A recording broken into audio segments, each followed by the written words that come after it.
May 13th, and we have with us Charlie Becker from Office of the Healthcare Advocate. Thank you so much. So good to see all of you again. I think probably it was February the last time I was here. I think that long, yeah. Quite a different environment out the window. So I'll keep this brief so we can all get outside. Charles Becker, staff attorney with Office of the Healthcare Advocate. First, I just want to say that it's not surprising to me that we're here today talking about this particular bucket of drug spending, physician-administered drugs in an outpatient setting.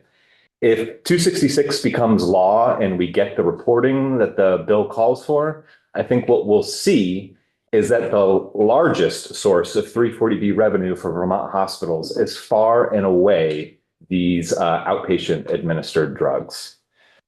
And I believe I said in my testimony back in February, right, when there's a lot of money at stake, lots of people take an interest in that money. And we're hearing lots of perspectives about the cost of outpatient administered drugs. So on the issue of white bagging in particular, we have heard that white bagging risks patient safety. You know, the drugs may not be properly handled during shipping. They might end up on a physician's desk or a loading dock, that last minute dosing changes could cause delays in treatment or wasted medications. We've heard that white bagging causes inconvenience for providers and for patients. Do patients care about safety? Obviously, yes, they do. Do patients care about convenience, particularly when they are sick with a very serious illness? Of course, yes, they do. Safety and convenience are not something just to shrug off. But in addition, patients are also concerned about money. They are concerned about their own personal finances, and increasingly, they are concerned about the financial stability of the system as a whole. They want to know, patients want to know that they are not vastly overpaying for their treatments, in this case, administered drugs in an outpatient setting. So the prohibition on white bagging that I gather was passed back in 2022, which says, you know, in essence, that a health plan cannot require a patient to obtain a physician-administered drug from a health plan PBM preferred pharmacy. What that has done, in effect, is to give hospitals a green light to charge whatever they can for these drugs, whatever the market will bear. The hospitals have no competition and no incentive to lower their prices on these drugs. And we can see that here clearly in Vermont. There's a very impressive chart that's going around. I was going to share it with you, but it's already been shared with you by Sarah Teachout. And so I'm sure you all have a memory of that chart in your mind. What it showed was all 50 states hospital administered drug prices from the cheapest on the left to the most expensive on the right. And that bar on the right, the very highest bar, was Vermont with the most expensive outpatient administered drugs in the nation. And what it showed was that administered drug prices relative to the average sales price here in Vermont come in at nearly 600% of ASP, nearly 6 times the average sales price.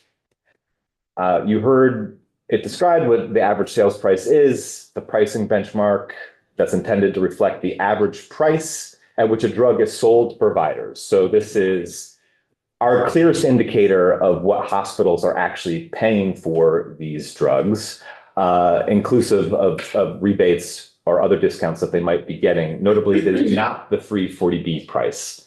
If the hospital is getting a 340B price for these drugs, it is likely lower than that ASP price. We heard that CMS uses average sales price to set their reimbursement for Medicare Part B drugs, and that Medicare reimburses at ASP plus 6%, and in some cases, ASP plus 8%. And then they also provide reimbursement for the cost of administering those drugs. Again, just bring up the memory of that bar graph.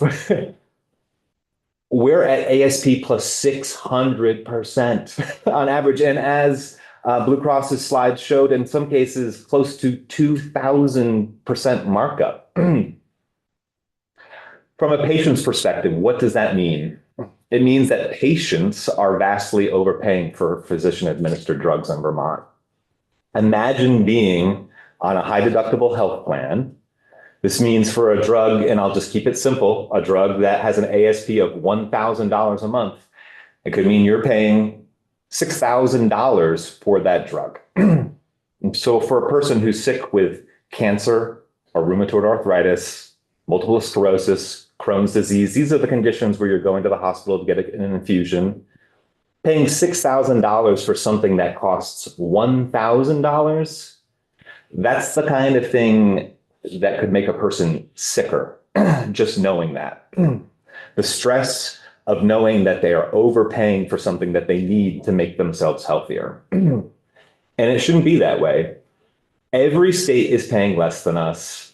Most states are paying much less than us. The Senate did was add this temporary repeal of the prohibition on white bagging to H.266 as a way to deal with this issue. The HCA thinks there's some merit to this approach. Ending a hospital's monopoly on acquiring outpatient drugs for patients could cause hospitals to lower their prices. It could. Or patients could benefit from lower prices negotiated by their health plan. That could happen.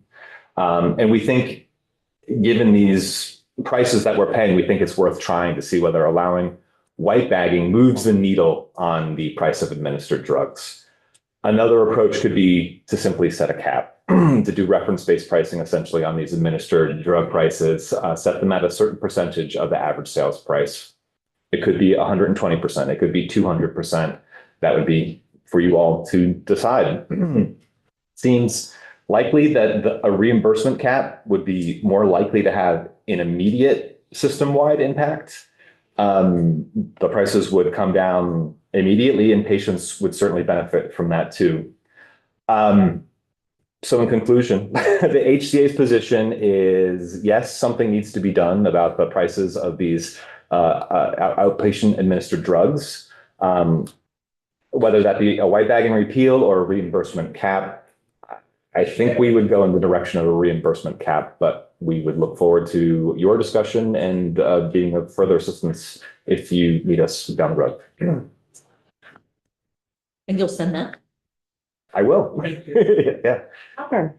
When you use the average, Mhm. are you taking the average of all of the drugs, not just the high price drugs, but all of them, including aspirin, that kind of thing? To come So up with that.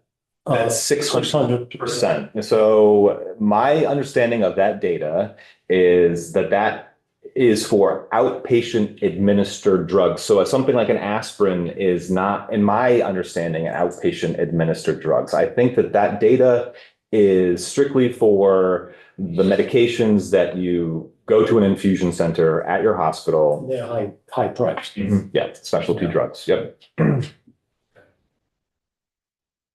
That's my understanding of that data. Woody? Yes, could you explain a reimbursement cap, what that is? Is it, who's providing the money for reimbursement, or is there anything? Well, so the reimbursement is coming from the payers. So Blue Cross Blue Shield, MVP. So it would be it would be saying, it would be the legislature saying that a payer, whether a commercial payer, I think actually the way it would be phrased is hospitals cannot seek reimbursement larger than or greater than the average sales price plus 20%, 50%, whatever the markup may be. Thank you. Mhm. Mari? You kind of got to my concerns that I mentioned earlier about just allowing white bagging again, and the real possibility that PBMs will do what hospitals did and do the thing that made us want to ban white bagging in the first place. Does the office have? Speaking for the office, speaking personally, I'm not a big fan of PBMs making profits off the backs of sick people either, right? I want, that's not what the healthcare advocate's position is. I think at least with the language that ended up in 266, that was why they insisted on having a report that the Green Mountain Care Board come back and report to the legislature whether or not this actually moved the needle and whether or not PBMs do end up, profiting off of this, which is something we would not want. But the reimbursement caps, instead of repealing the ban on white bagging, might address that issue. Yes, I mean, I would agree with what the Blue Cross testified to earlier, that if we went with the cap and it was the hospitals that were acquiring and administering the drug through their internal specialty pharmacies, that they would be the ones to capture the revenue from those drugs at the capped level. Mhm. Thank you. Pepper, If I were to ask you, which category would you prefer to see happen? Reference-based pricing, CATs, the white bagging, all of those different ideas, which one would you pick? Given the circumstances and everything that we're in right now. Given the circumstances that we as a state are in right now, I would go with the reimbursement cap. I think it's the most likely to have an immediate impact.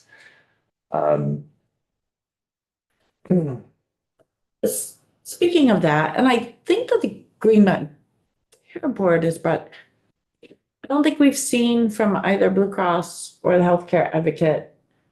Do we have any idea of what money we're talking about here?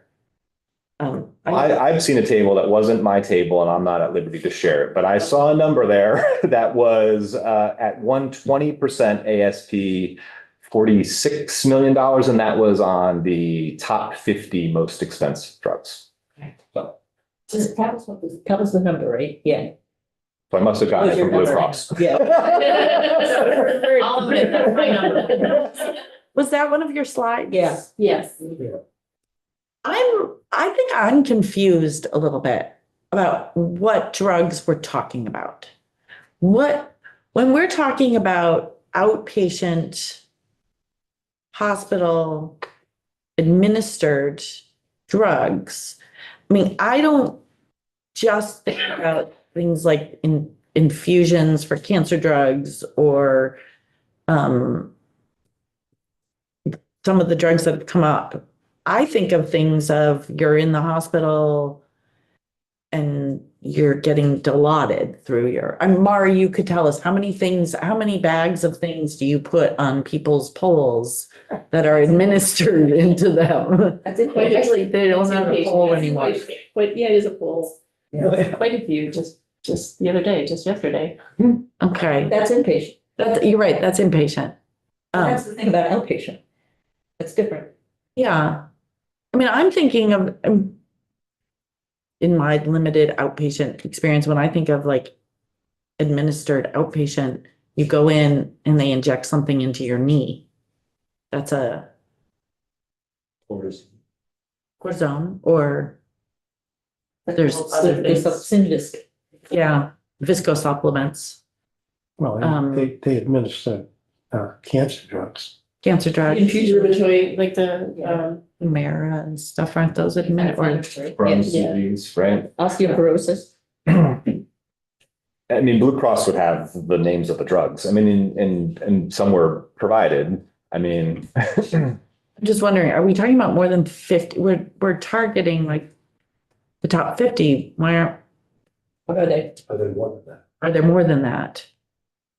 I mean, this would apply to all of the drugs, not just the top 50. I mean, I think that's what we're talking about. So the numbers you showed us though are just on your top The 50. top 50 was Okay. what we did the analysis on, and I have the names of some of the other ones, but I don't know what they are, Okay. I'm sure there'll be something that none of us can pronounce. That somebody at the manufacturer made up. All right. Thank you, Charlie. Thank you. Appreciate it. Jen. Last but not least, that's what I'm gonna say. 'Cause I know y'all testified in Senate Yeah. on white bagging, so. Deputy Secretary of State Hibbert did that. Hello, Jennifer Colon, General Counsel from the Office of Regulation. Going to be extremely brief today.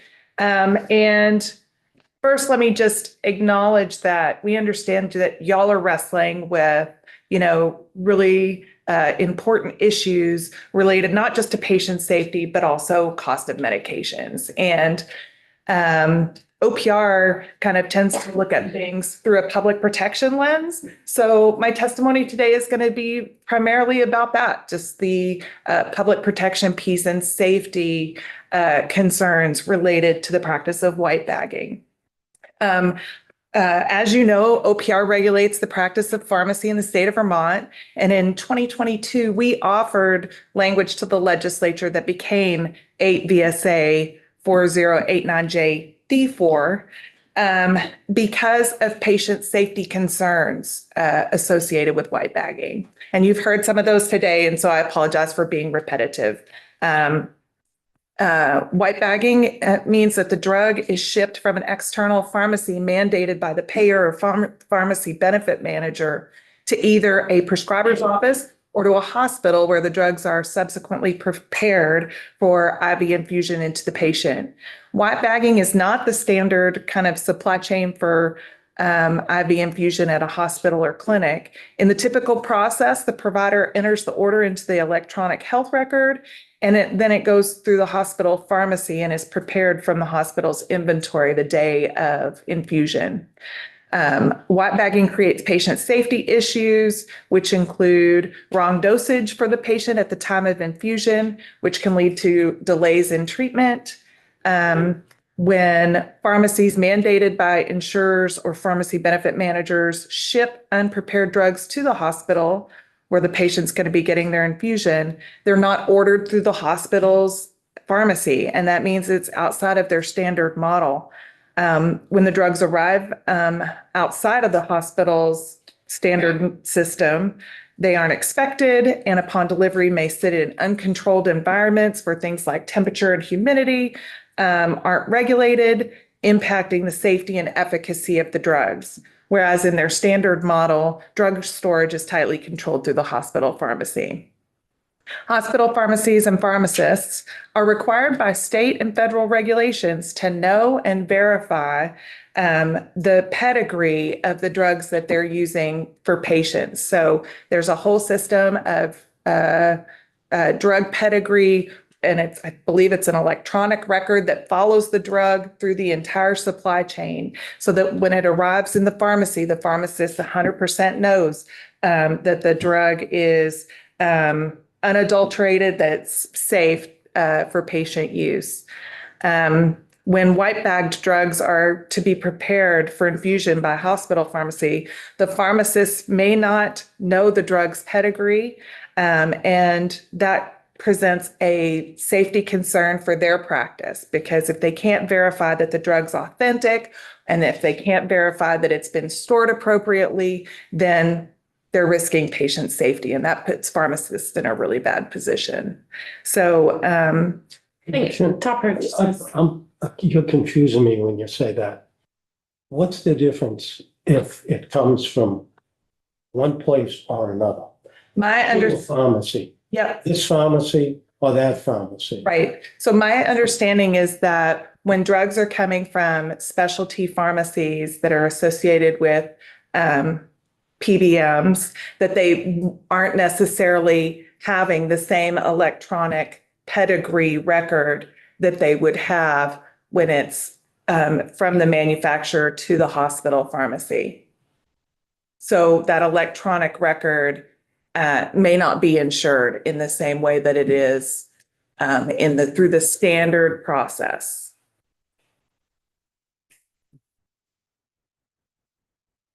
What is going to cost? Oh, yes, I'm sorry, I didn't see you. Has anybody ever died from white bagging or such negative consequences of, not the right, meds or the right dosage that it had a negative income on the outcome of a patient's health? Do we have That's- data?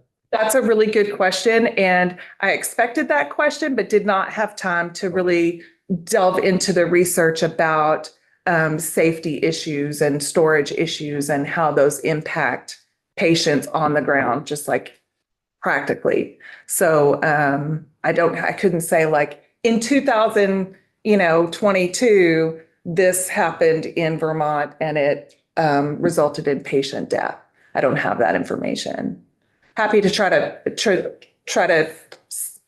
do some research and It's see. probably very difficult to find, I would imagine. Potentially, yeah. Well, it might be very important though, Yeah. because what we've been hearing is this may happen, this may happen, this could happen. It'd be interesting to find out if any of that could or would or did happen. Yeah. And OPR receives complaints about our practitioners. And I don't believe that we've received complaints that were, How would you know unless somebody reported it? exactly. So I don't know that our agency has received complaints like that. I'm not sure where those would go. Potentially VDH, I don't know, Someone would have to investigate, see if it's true or not. for sure.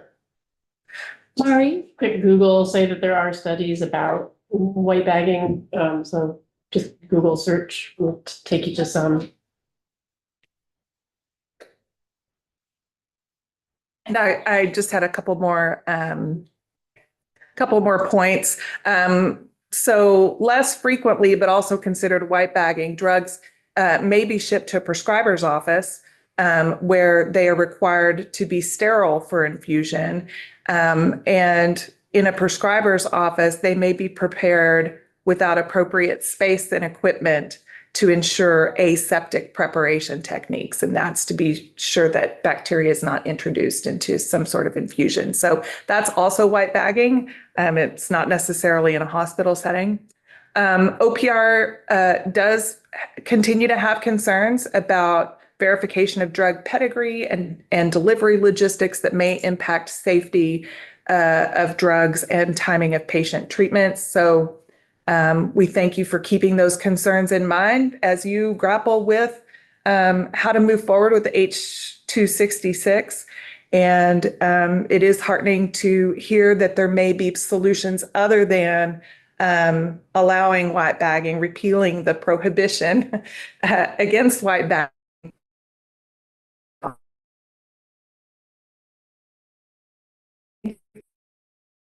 Thanks. All right. Wait, Are you gonna send us your testimony? Sure. Yeah. yes, that would be great. Okay. You're over there looking Musical. pensive and quizzical and all sorts of things. I would be happy to speak for a minute. Yeah, would you like to speak for- 1 minute. Ready, go. Woody is I right. don't want to hear one thing about silver Please, loaf. right? Now, can he talk, Woody, can he talk for more than 1 minute? I am Mike Fisher, by the way. I guess I wanted to, I have a great deal of suspicion about the concern, the patient safety concerns expressed about the white bagging issue.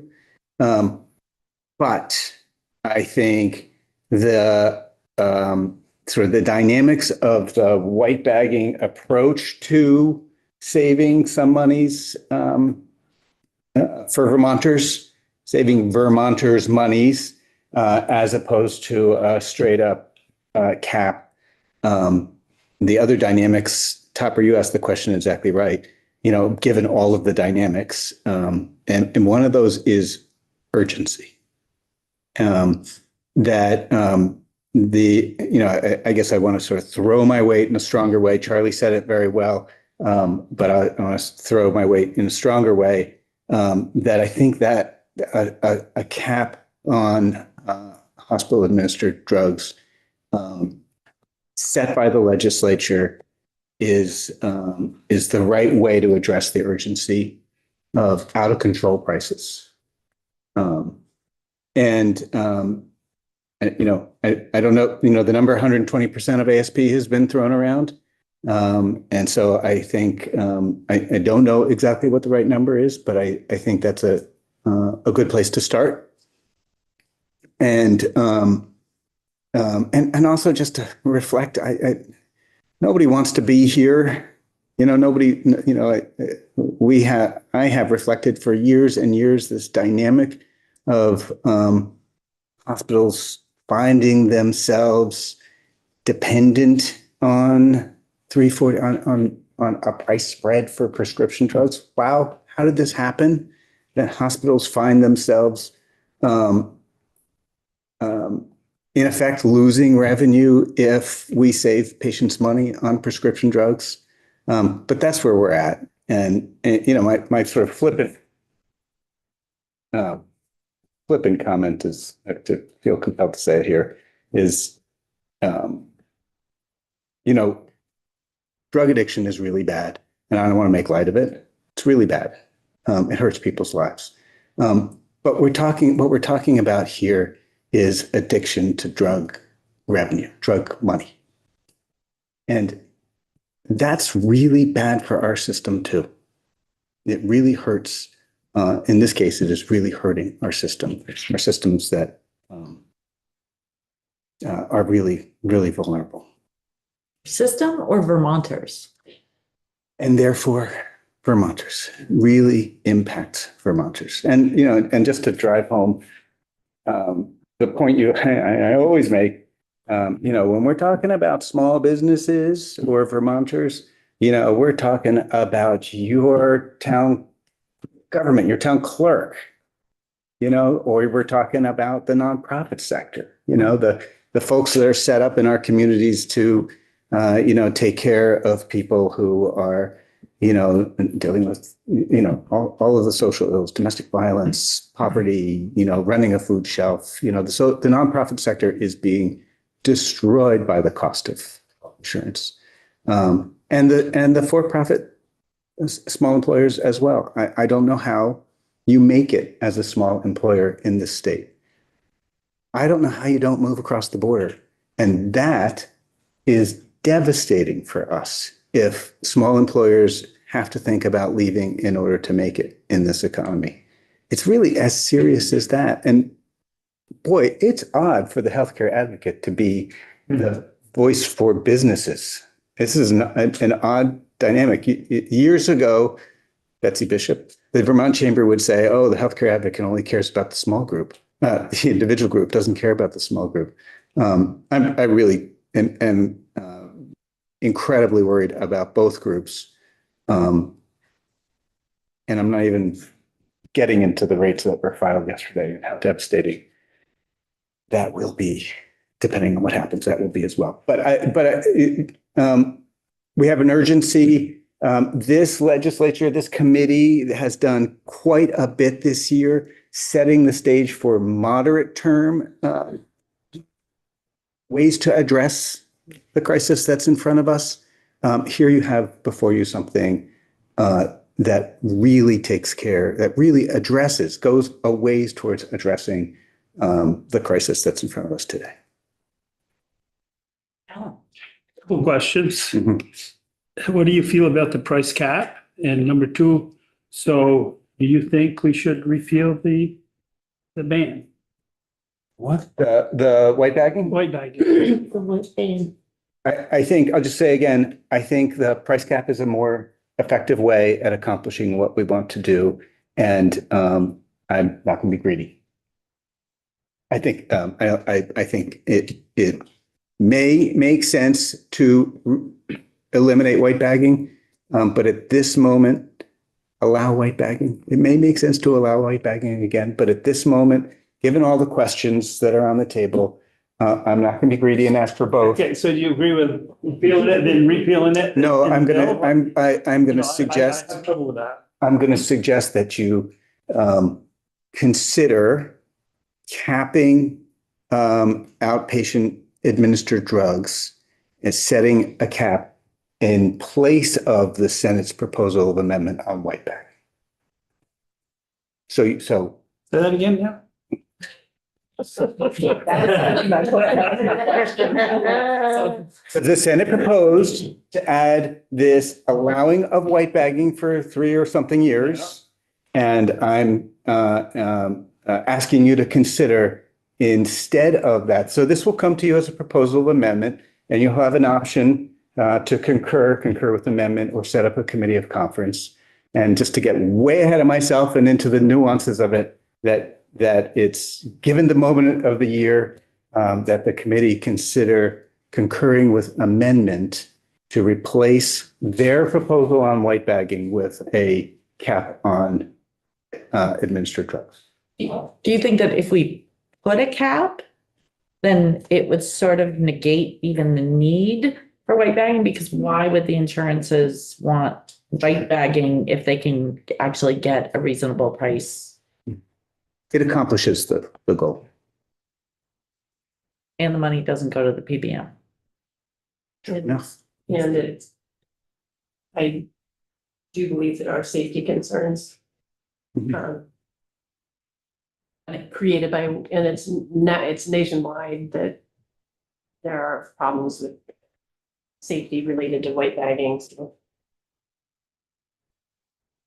Oh, do you have more questions, Alan? I'm gonna ask him again later. I think Leslie had her hand up and then Woody. That's kind of my question. We can do that, right? I mean, so if what that process might look like in the next 5 days, I don't know, whatever, is very interesting. And what would it take to do that? You would ask your alleged counsel to come up with language, and I'd like to see some concrete numbers. Mhm. It's certainly something. Go ahead, Leslie. This isn't a question, this process, because now we're waiting for it to come out of Senate Health and Welfare. So then it comes to us, then we have jurisdiction, then we can ask for language. Is that what I'm thinking? Well, we can ask for language anytime Any we want. but we would have to wait to have We would have to jurisdiction wait. Yeah, we'd have. before we take wait. this. Oh, we're taking testimony today, so Yep. we could. I'd like us to have our decisions made of what we'd like to do by the time the bill gets to us. Which might be, Tuesday at the earliest, we think, unless rules are suspended. or mock session on that. or what? Can I ask permission to ask the Blue Cross the same questions? Yes, but can I get to Woody question first and then you can ask Blue Cross? So a couple of questions. Setting a cap now. Hmm. Would we have to revisit the issue later on? And maybe establishing reference-based pricing in the future? And is it possible that we could, get a hold of somebody in the Senate Health and Welfare and whisper in their ear, some ideas before it came to us? Possible and advisable fact to. Rather than us making the decision, couldn't the Green Mountain Care Board do it right now? Would they need anything from us? I don't think they could. I think if you ask the board to do it, it will take a process that will take a good bit of time. I don't know how much time, but the board has its own deliberative process and its own. It's sort of just thinking reasonably, given your question. Whenever you set a number in statute, you're stuck with it until the legislature changes it.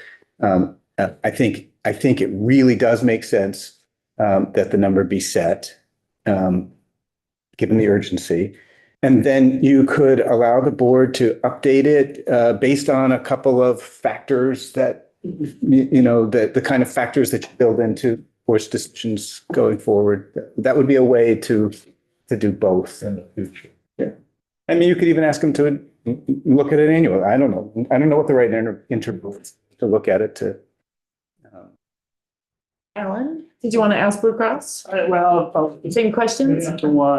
yeah, if you got a comment on both of them, fine, but how would it affect the white price cap? How would that affect you guys compared to what you were telling us? Right, so I think that the price cap has a lot less complexity.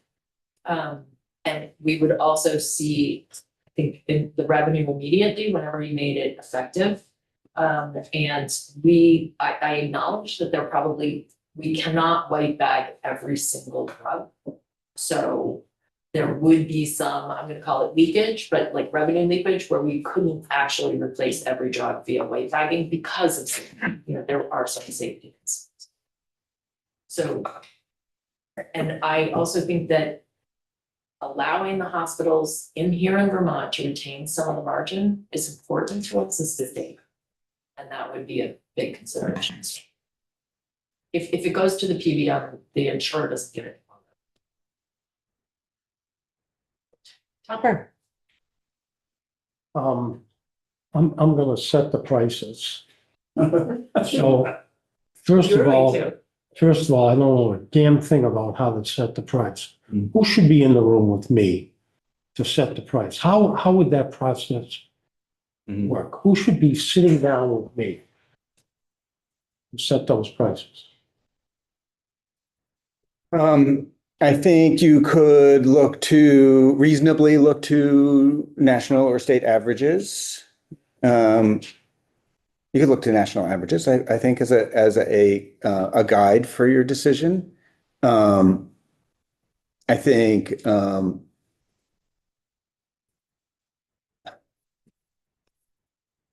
Daisy is texting me. I think I guess I kind of want to recognize that this is a place where consensus will be hard because people are competing over the money. But let me think on that for a minute. I think I guess my head goes to finding a national average as a guide. So why don't you think about that overnight? Leslie? I'll be here tomorrow. Yeah. I was just wondering if this came up in Senate Health and Welfare as they went through this stuff. It did not. It did not. Can I ask Village Council if she recalls? If the concept of a price cap on hospital administered drugs was discussed at all in Senate Health and Welfare? Mari. Was there much discussion in Senate Health and Welfare about white bagging and PBMs and why the rationale for the ban on white bagging in the first place?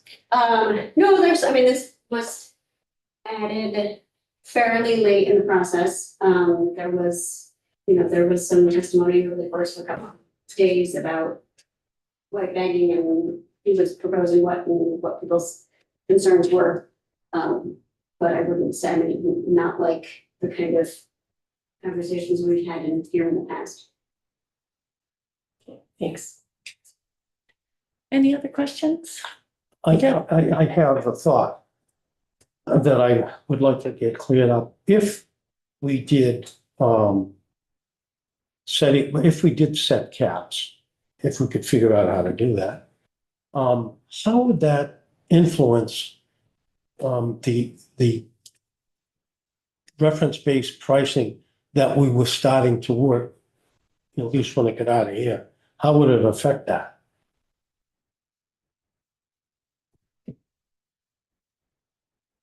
They both kind of. So, top of my head, just recognizing that you in 126 have asked the board to do a great deal of work in setting up reference-based pricing and come back to you and do it. Yeah. And so they would, and if you here added some parameters for caps on that, on this area of pricing, they would have an opportunity to put it all together, I think.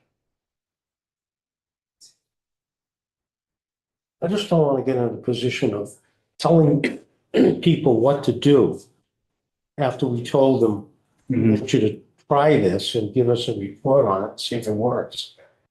That's like, I like the thing about saying we can charge 10 cents for this and that's it. Yeah. 10 cents might be a little too little.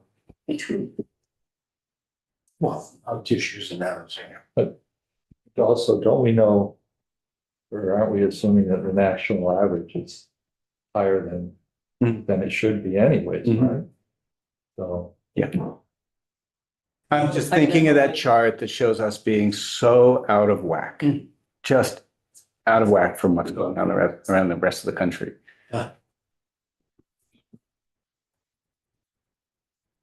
Well, it gives thought to the, we all keep asking the question, where's the 200 million, or as you like to point out, 300? Where is that supposed to come from? And none of the bills, other than a small piece that we knocked down in 126, gets us immediately anywhere close to that. As you mentioned, the rates came in yesterday. So I didn't hear about it. what are they? There was a press release, wasn't there? Yeah. Yeah. Just the- There's, What was anticipated, I think. 5%? Came to the The insurance rates. I don't know, Blue Cross is here. Would they like to indicate what the rates were that were put in yesterday? For sure, so we were asked by the Green Mountain Care Board to submit 2 rates for individuals and families. One, if the federal government continues the enhanced advanced premium tax credits, and one, if the federal government does not do. So if they do not, so current law is there's no federal enhanced advanced premium tax credits, our individual rates would be 23.3% higher is our request.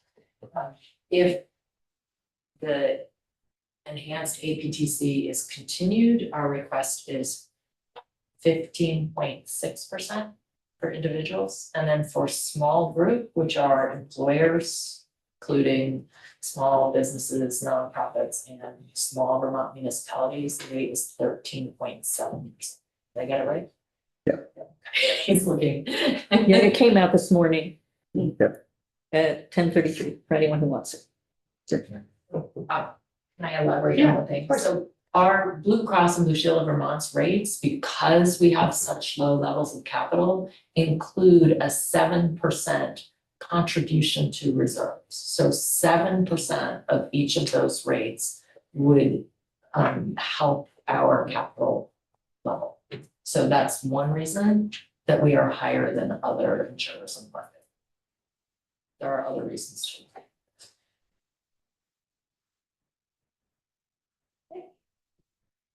Super uplifting testimony today. Thank you. thank you. Well, I think we're done for the day. So we'll be back here tomorrow morning. We're having a couple of the student researchers that come in from Middlebury College recently to give us an overview on the research that they did, because a lot of those topics pertain to some of the things we've been talking about, and that some of the things that we identified going around the table the other day. Although I did reach out to them on a few, and it's finals week at Middlebury, so they have other priorities.